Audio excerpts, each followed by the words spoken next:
Hi, the internet is full of advice for writers and we've got loads of it ourselves. But what I want to do in this video is give you 7 insanely actionable writing tips. The sort of things that you can just, when you get it, it clicks, you can take it away and make a difference, a positive difference to your manuscript right now, this minute. I'm Harry Bingham from Jericho Writers. Let's jump straight in.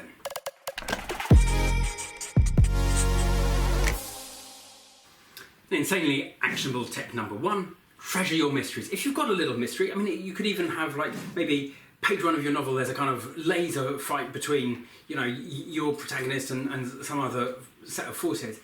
You don't have to explain the whole context for that fight straight away. If you've got that sort of little mystery, even in the middle of a sort of ding-dong action, you can just tease it out a little bit, treasure your mysteries. Remember, if the reader wants to know something, then a brilliant way of maintaining suspense is by just not telling them. And you can tease some of those mysteries out for a very long time indeed.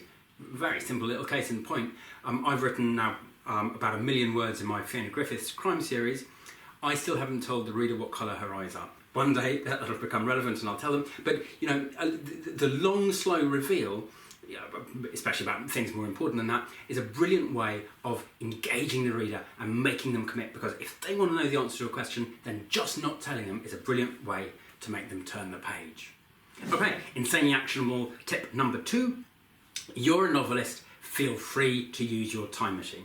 What I'm talking about here is, especially when people are writing first person and especially when they're writing present tense, they sort of think they have to document everything. So I got up that morning, it was a mouldy day outside, I did my teeth, I had my breakfast, I made some calls to the office, blah, blah, blah, blah, blah, blah. And then you get to the actual action of the story that maybe happens at lunchtime. And you're sort of, because you're sort of trapped in this first person view of the world, you think, well, this first person did live through those hours, and I'm writing present tense, so I've got to kind of document it all. But you really don't have to. You can just say, later that day, I blah, blah, blah.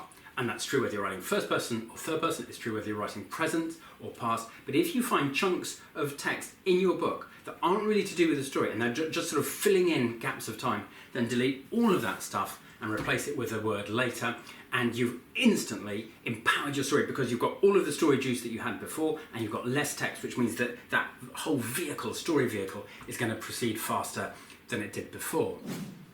So, insanely actionable tip number 3. Edit as you go. This won't work for absolutely everybody, but I think it's a really great practice to get into. So if you're starting your writing day at 9 o'clock, then make the first 20 minutes or half an hour editing the stuff you wrote the day before.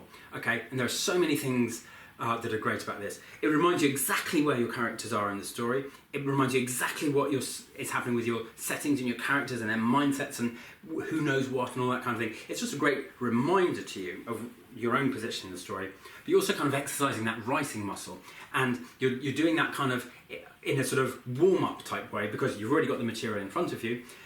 So you can edit as you go, and that story starts to get better, but also you're exercising the muscle so that when you reach the end of the yesterday's section, or even a few days section, then your writing muscle will be in shape to carry you forward into the new text you're going to write today, and that stuff is going to be really top quality. Okay, insanely actionable tip number 4, arrive late, leave early, and deliver your homework late. Now, what do I mean by this? Again, it's a little bit similar, which is, you know, a lot of people think, here's the scene that I want to unfold in this particular chapter. So first of all, I better set the background, then I better talk about how my character arrives in that scene, and then the action starts, maybe a page and a half into the chapter. That's the wrong way around. What you really want to do is start right where the action starts, or even 1 minute after the action has started. And then the reader is like, whoa, all of this stuff is going on. I need to know this, I need to know this. And again, as soon as the reader is thinking, I need to know this, you've got them turning the page. The reader is in your power, which is exactly where you want them. So then yes, you will have to kind of fill in the background, but then you're filling in the background because the reader eagerly wants it. Whereas, you know, if you deliver all the background up front, the reader's saying, why do I need to know this? Because they haven't yet got to the action bit. So arrive late means arrive as close to the action as possible, even slightly after the action starts. Then filter in the background after that point, and then end the scene as soon as you can. So don't have a big kind of post-mortem after the scene has finished. Once the action has finished, you can finish your scene. I'm using the term action, and I don't want you to think that has to be sort of car chases and sword fights or whatever it is. Probably not car chases and sword fights. It could just be a kind of angsty conversation between a man and a woman, and that would be the action in your scene. So the term action is anything that really engages the reader. It's where sort of you feel conflict, where you feel kind of dramatic activity on the page. But whatever type of action your book deals with, enter the action as late as you can, leave it as early as you can, and filter in the background as late as possible, even after it's sort of needed, if you like. Okay, insanely actionable tip number 5, make your character care. Now this is a really brilliant one, and it's so powerful. Okay, so for example, I write crime fiction, which means that basically chapter 1 in every one of my books, there's a kind of a murder, and my character, who's a professional detective, she's assigned to on the case, and her job is to be part of the investigation team that solves that murder. Okay, that's a pretty typical and usual setup. But one thing that I do is I make my character really, really care. She just loves murder investigations. And if she's not engaged on a murder investigation, she's a bit bored and she's a bit fidgety and she's a bit annoying at work. Give her a really good murder and she loves it. And because she cares so much, the reader cares. And that works in any genre of fiction. If you make your character really, really care about something, then the reader will really, really care. In fact, in a way, all you have to do is get your character to really care about something, make sure that the reader is really engaged with that character, and boom, that the reader is yours right through to the end of the book. Very simple technique to use and really enjoyable as well for the writer. Okay, insanely actionable tip number 6, avoid big blocks of God's eye style description. What I mean by this is if your description is written from a kind of God's eye type view, in other words, it's just you're explaining what the world looks like on this day, then it can seem ornamental, it can seem out of place, it can seem very quickly boring, because your reader doesn't care. Your reader cares about character. And so, but nevertheless, you want to make sure your scenes are physically real and feel strong and solid.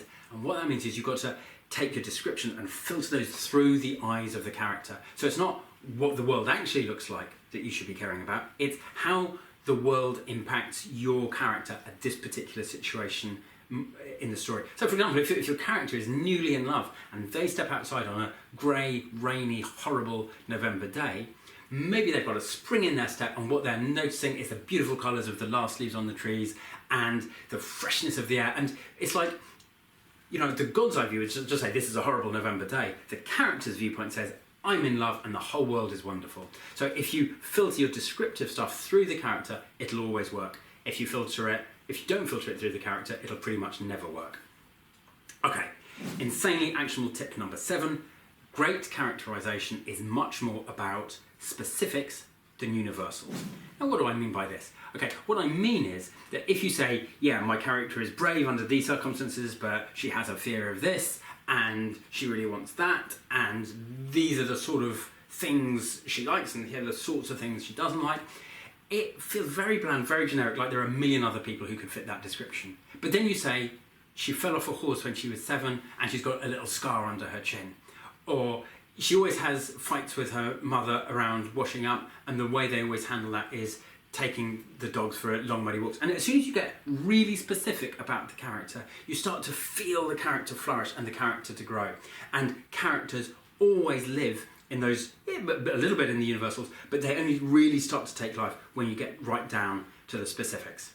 And just for fun, I've got an insanely actionable tip number 8, which is if you want to get to grips with some of these issues on character, we've got an incredible character building tool. It's available just on the link below. Go grab it. You get all of the slides from this video via that link as well.